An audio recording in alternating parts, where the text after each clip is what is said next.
काश मेरी जिंदगी में सरहद की कोई शाम आए, मेरी जिंदगी मेरे वतन के काम आए। ना खौफ है ना मौत का आरजू है जन्नत की, लेकिन जब कभी जिक्र हो शहीदों का, काश मेरा भी नाम आए, काश मेरा भी नाम आए, काश मेरा भी नाम आए। Hello everyone, this is Raju Kumar Yadav and you are watching now my YouTube channel Raju Krishnadev. Welcome to my channel. आज हम लोग एक्सप्लेन करने वाले हैं द सोल्जर पोएम, जो लिया गया है rainbow part 2 class 12 Bihar board के से, जिसके लेखक है रूपर्ट ब्रूक का लिखा हुआ जो पोएम है द सोल्जर। इसका हम लोग लाइन बाय लाइन एक्सप्लेनेशन करेंगे। मैं हूं आपका फ्रेंड राजू सर। तो आगे चलते हैं सीधे पोएट इंट्रोडक्शन, यानी कि कवि परिचय। Rupert Brooke 1887 to 1915 was born in a well-to-do academic family। यहाँ पर खूब सोच के बोलिएगा दोस्तों, इतना आसान एक्सप्लेनेशन आप लोग पहली बार सुन रहे हैं। रूपर्ट ब्रूक वाज बॉर्न, इसका मतलब क्या होता है? इनका जन्म हुआ था 1887 में, मर गए 1915 में। तो इसको ऐसे आप लोग दो सेंटेंस बना सकते हैं यहीं से। Rupert Brooke was born in 1887 and died in 1915। Rupert Brooke जो है, अच्छा इस सॉन्ग का मतलब यही होता है, तो इसको अभी हम लोग समझ गए। अब आगे देखेंगे।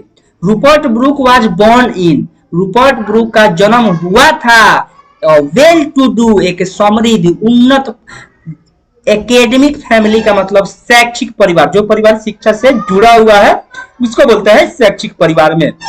तो रूपर्ट ब्रूक का जन्म हुआ था एक समृद्ध शैक्षिक परिवार में। हिज फादर, सेकेंड नंबर में देखिएगा, his father was a house master, उनके पिताजी थे प्रबंधक, वार्डन देखभाल करने वाले। एट रग्बी स्कूल, एक रग्बी स्कूल फुटबॉल जैसा एक खेल होता है रग्बी, जैसे फुटबॉल स्कूल होता है, क्रिकेट स्कूल होता है, तो ऐसे रग्बी स्कूल था। तो उसके पिताजी वहां के प्रबंधक थे। Where रूपर्ट was educated, जहां रूपर्ट ने शिक्षा पाई थी, वहां रूपर्ट ब्रूक ने क्या किया था? प्रारंभिक शिक्षा पाई थी। बिफोर, पहले, कहा जाने से पहले? किंग्स कॉलेज कैम्ब्रिज, यानी कि वे उच्च शिक्षा प्राप्त किए थे कैम्ब्रिज यूनिवर्सिटी के किंग्स कॉलेज में। उसके पहले उन्होंने पढ़ा था अपने पिताजी के स्कूल में। W.B. Yeats described him, W.B. Yeats का पूरा नाम हुआ विलियम बाटलर ईट्स। तो William Butler Yeats described him, ने वर्णन किया उनका as the handsomest young man in England, England का सबसे अधिक खूबसूरत नौजवान के रूप में वर्णन किया था W.B. Yeats ने इनका। कुल मिलाकर बात यही है कि यहाँ पर हैंडसमेस्ट में ये सुपरलेटिव डिग्री है, तो ऐसा होना चाहिए था मोस्ट हैंडसम, लेकिन कवि लोग तो शब्द से खेलते ही हैं।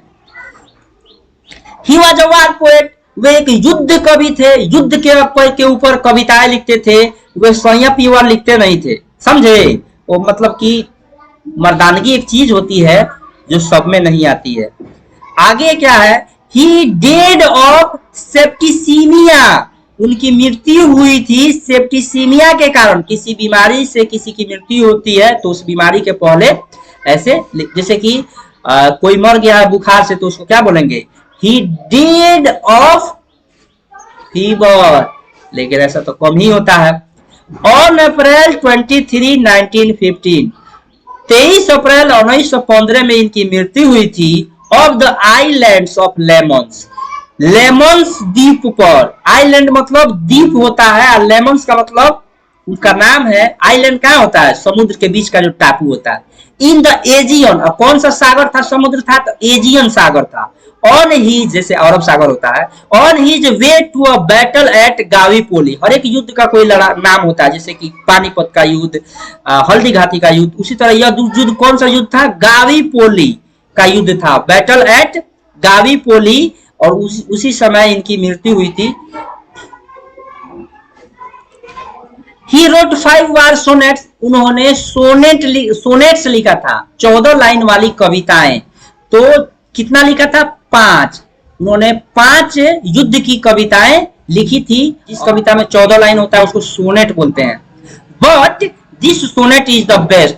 यह जो सोनेट है, यह जो कविता है, यह सबसे बेस्ट है। उनके 5 जो सोनेट थे उनमें सबसे बेस्ट यही है। अब सीधे पोएम पर आते हैं, कविता पर आते हैं। इफ आई शुड डाई, यदि मैं मर जाऊं या मरा जाऊं,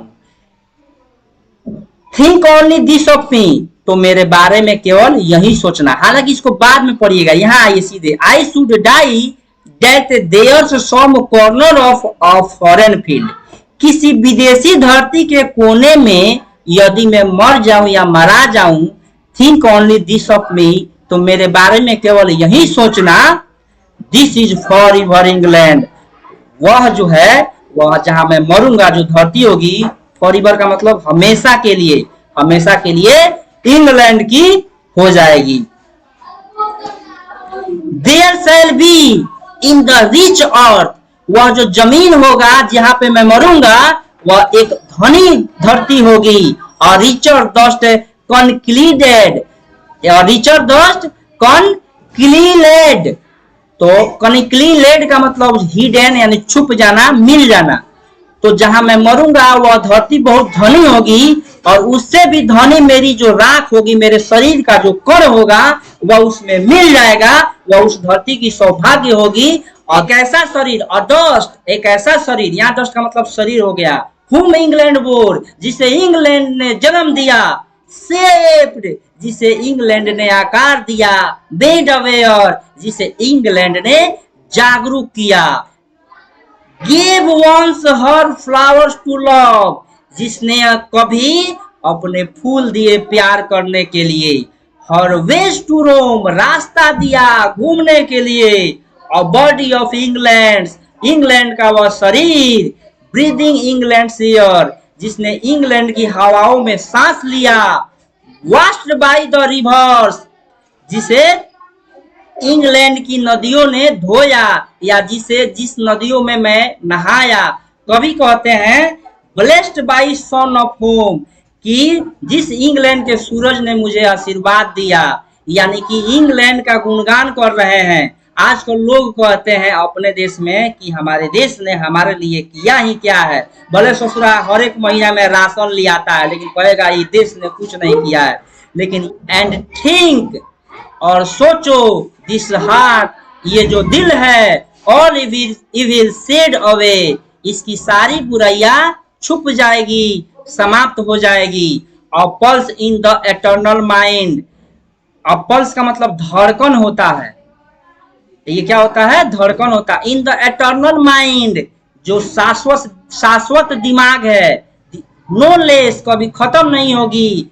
gives somewhere back, thought by England given, है कि सोचिए, जो दिल है मरने के बाद सारी बुराइयां, उसकी सारी बुराइयां धुल जाएगी और खत्म हो जाएगी। इंग्लैंड से पाए जो विचार हैं वे शाश्वत है, कभी खत्म नहीं होंगे। यानी जिस देश में मैंने जन्म लिया उस देश का विचार कभी खत्म नहीं होगा और हमेशा धड़कन में धड़कती रहेगी। आगे है हर साइट्स एंड साउंड्स, यहाँ के सारे दृश्य और आवाजें सपने में देखूंगा।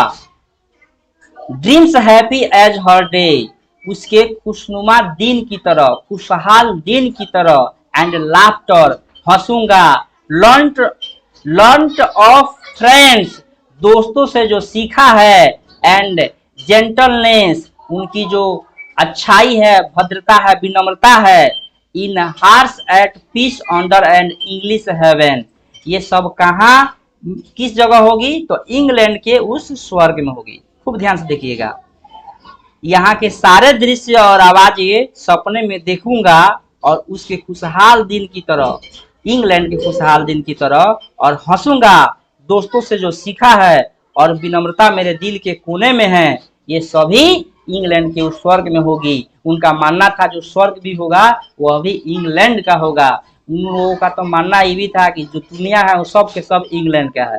तो इतना अच्छा, जितनी खूबसूरत देशभक्ति पोएम है, आप इसको पढ़िएगा। चलिए बस इतना ही, धन्यवाद।